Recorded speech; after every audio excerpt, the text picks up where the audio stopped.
प्रभुनाथ जी,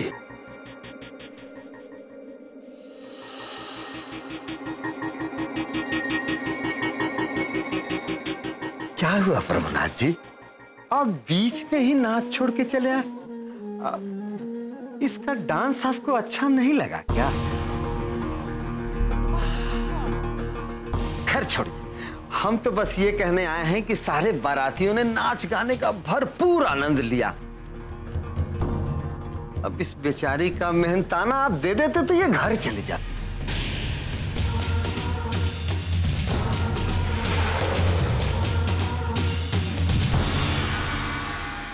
ये पैसे हमें देने होंगे? ये तो आपने पहले बताया नहीं। लो, अब ये भी कोई बताने वाली बात है? देखिए समधी जी, अभी कोई सिनेमा तो नहीं है ना कि हर आदमी अपना अपना जेब से पैसा निकाल के देगा। वैसे भी मेजबान आप हैं तो बारातियों की मनोरंजन की व्यवस्था तो आपको ही करनी है ना। हाँ, एकदम सही बात है।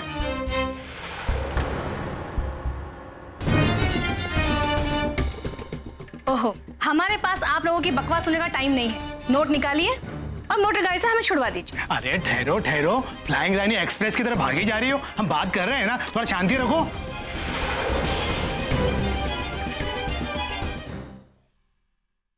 पापा,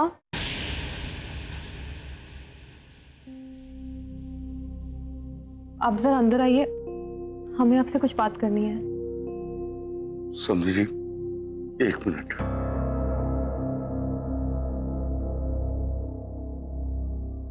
अरे महाचंट लड़की है। अरे माँ बाप पे हुक्म चला रही है।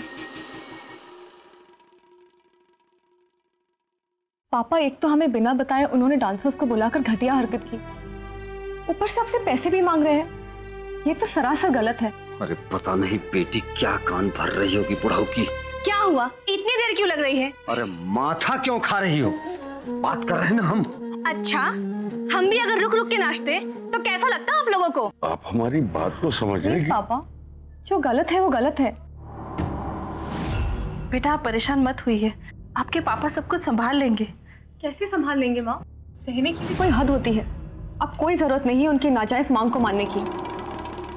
आप बाहर जाकर उनसे साफ साफ कह दीजिए कि आप डांसर्स को पैसे नहीं देंगे। क्या हमारे पैसे नहीं मिलेंगे?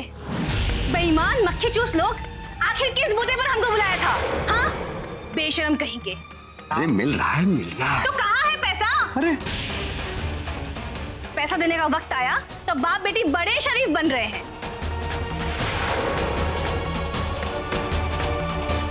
तो लाइए पैसा।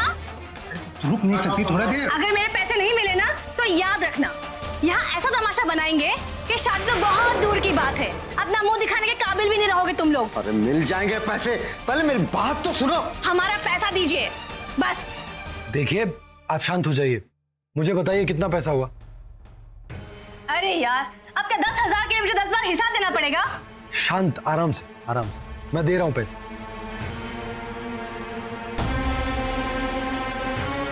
रुकिए आकाश,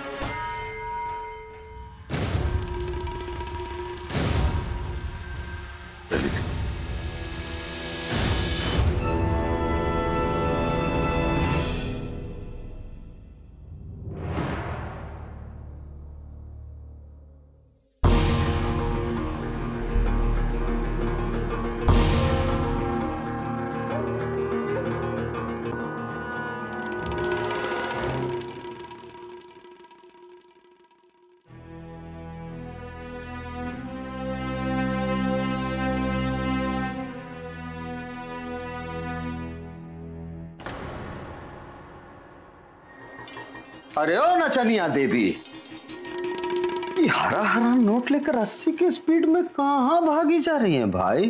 अरे तनिक हमको भी तो नगद नारायण का दर्शन कराइए। लाइए, हमरा कमीशन निकालिए। घाट घाट का पानी हमने भी पिया है, मगर तुम जैसा घटिया इंसान नहीं देखा। तुम किसी के दोस्त हो क्या, दुश्मन बनने की भी लायक नहीं। छी!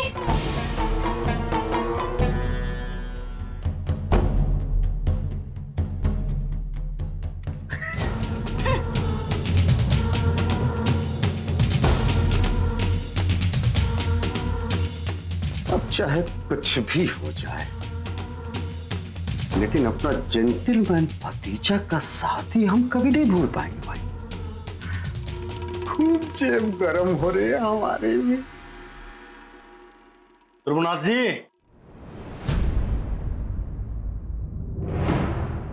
वाह प्रभुनाथ जी वाह, मनोरंजन का बहुत अच्छा इंतजाम किया था आपने। अगर यही पैसा बैंक वालों को दे दिए होते तो इतनी बेइज्जती उठानी नहीं पड़ती आपको। किशन जी, हम आपसे अपना हाल बयान नहीं कर सकते। अगर आपने अपनी बेटी की शादी की होती तो शायद समझ पाते हमारे दर्द को कि एक लड़की के माँ बाप को किन किन परिस्थितियों से गुजरना पड़ता है। लड़के वालों की हर उल्टी सीधी मांग पूरी करनी पड़ती है। सर झुकाकर उनके हर सही गलत बात को स्वीकार करना पड़ता है ताकि हमारी लड़की को जीवन में कोई तकलीफ ना हो। जिस पर बीतती है ना किशन जी, वही समझ सकता है इस पीड़ा को।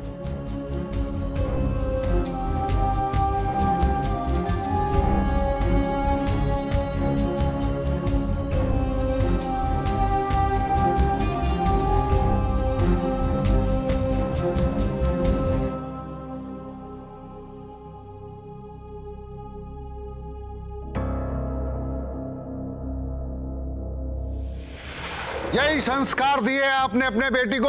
हमारे माँ पापा ने हमें बहुत अच्छे संस्कार दिए हैं। आपको इतनी भी समझ नहीं है कि बड़ों की बात का जवाब नहीं दिया जाता? आप सबसे माफी मांगिए। किस बात की माफी मांगे हम?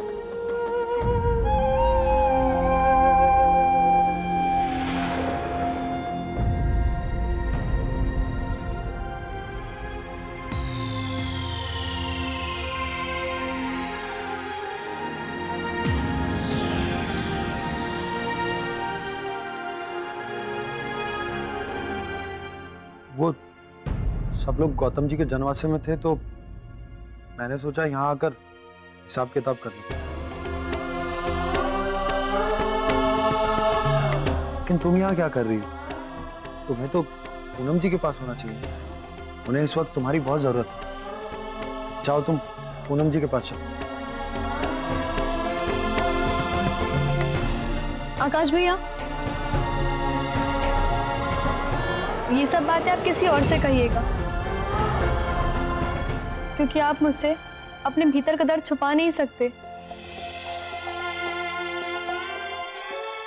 मैं जानती हूँ आप पूनम से बेइंतहा प्यार करते हैं।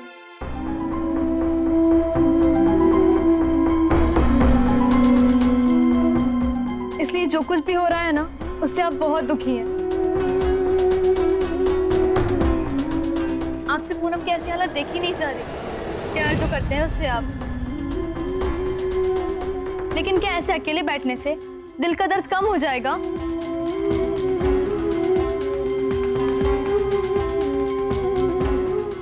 हाँ हाँ, मैं पूनम जी से प्यार करता हूँ, बेइंतहा प्यार करता हूँ।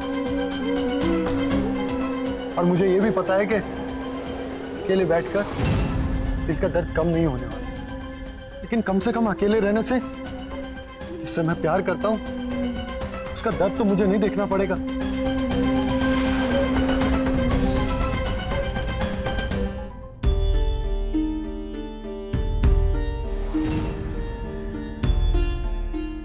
पूनम जी से प्यार करता हूं, शायद इसीलिए सबसे ज्यादा तकलीफ इस बात की है पूनम जी और उनके माँ पापा को बिना किसी कसूर के सजा भुगतनी पड़ रही, और दिल के अच्छे होने के बावजूद उनको ये सब कुछ झेलना पड़ रहा है केवल इसलिए कि वो लड़की के माँ बाप हैं। देखो सुमन, ये उनके परिवार का मामला है, मुझे इसमें बीच में बोलने का कोई अधिकार नहीं।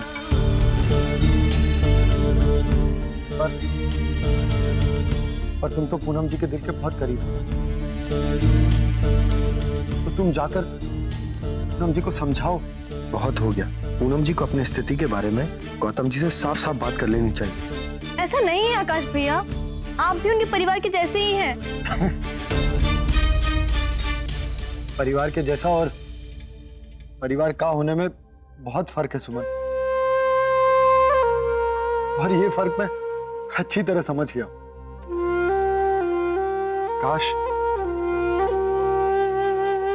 काश कि मैं पूनम जी के परिवार का हिस्सा बन पाता।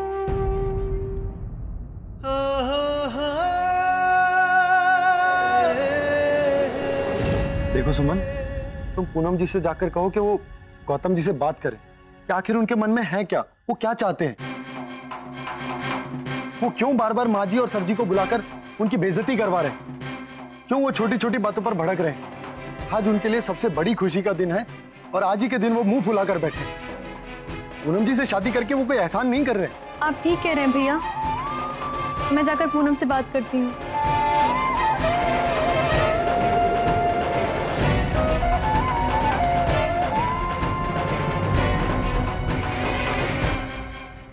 ये तो गलत बात है ना पापा, हमने आपको मना किया था, फिर कैसे अपने डांसर्स को पैसे? कोई बात नहीं बेटा, अब देखिए उन सब चीजों को आप भूल जाइए।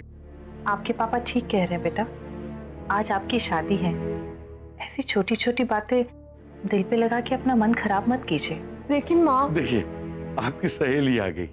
सुमन बेटा, आप ही अपनी सहेली को समझाइए, बिला वजह टेंशन ले रही हैं। हम बाकी की रस्मों की तैयारी करने जा रहे हैं। सुमन, आप पूनम का ख्याल रखिए।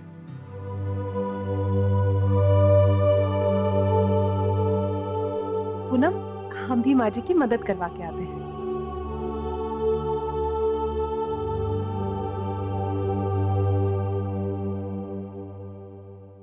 हमने कभी सपने में भी नहीं सोचा था कि हमारी शादी के दिन ये सब। हाँ पूनम, तुम बिल्कुल ठीक कह रही हो। यूं बार बार छोटी छोटी बात पर चाचा जी का उनसे माफी मांगना, ये ठीक नहीं है। हम अपने आप को बहुत लाचार महसूस कर रहे हैं, समझ में नहीं आ रहा है कि क्या करें। गौतम जी से बात करो, उनसे बात करो, उनसे पूछो कि आखिर उनके मन में क्या चल रहा है, क्यों उनके परिवार वाले बार बार ये सब कर रहे हैं। हम कब से उनसे बात करने की कोशिश कर रहे हैं, पर पहले हमने उनको फोन किया तो उन्होंने फोन ही नहीं उठाया, और वरमाला के वक्त जब हमने उनसे बात करने की कोशिश की तो उन्होंने बात करने से इनकार कर दिया। ये कैसे?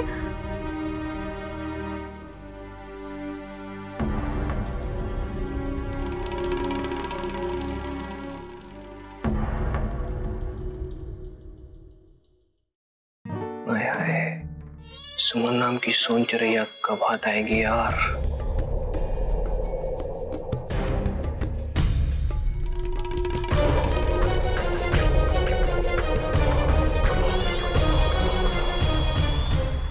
समझी जी, ये है तिलक का सामान, फल फलेरी, मेवा, मिठाई और आपके परिवार और रिश्तेदारों के लिए कुछ उपहार और ये कपड़े। हाँ हाँ, ये तो सब ठीक है समझी जी, लेकिन वो नगद नारायण कहाँ है? वो भी तैयार है ना। वंदना जी दीजिए जरा।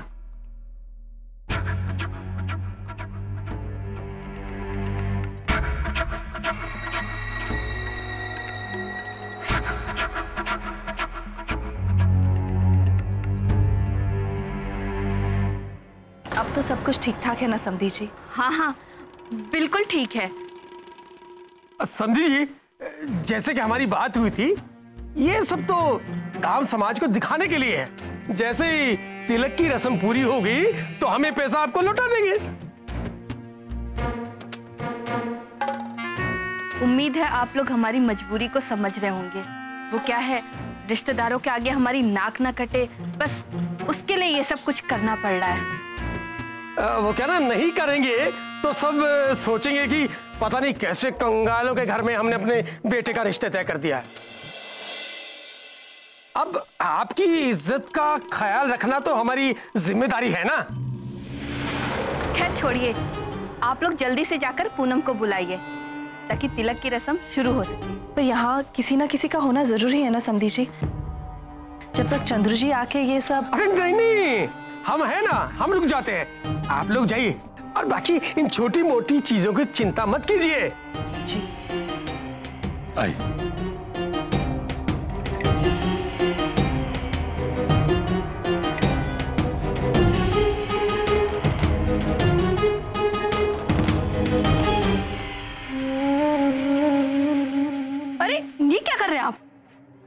अरे जब ये सारा माल अपना ही है तो फिर क्यों ना उड़ाएं? बस प्रभुनाथ जी के हाथ का बैग हमारे हाथ में आ जाए तो समझो परम आनंद की प्राप्ति हो जाए। आपने उनसे तिलक के बाद जो पैसे वापस करने की बात की है, अगर उन्होंने वापस सचमुच मांग लिए तो क्या होगा? अरे तुम्हारा दिमाग भी ना चींटी के जैसा है। अरे जब यहाँ कुछ रहेगा ही नहीं तो मांगेंगे कैसे? रहेगा नहीं मतलब? अरे मतलब ये कि तिलक की रस्म पूरी होते ही तुम और नीलू वो सारा सामान लेके 9 तो 11 हो जाना, और फिर भी मांगेंगे तो हम कह देंगे कि बाद में दे देंगे, और फिर बाद की बात तो बात ही होती है। हमें आपका ये प्लान बिल्कुल पसंद नहीं आया। अरे हमारे ही बेटे की शादी और हम ही 9 तो 11 हो जाए। अरे भगवान, जब नोटों से भरा सूटकेस तुम्हारी बगल में लेके चलोगी ना तो बेटे की शादी की सारी खुशियां मिल जाएगी।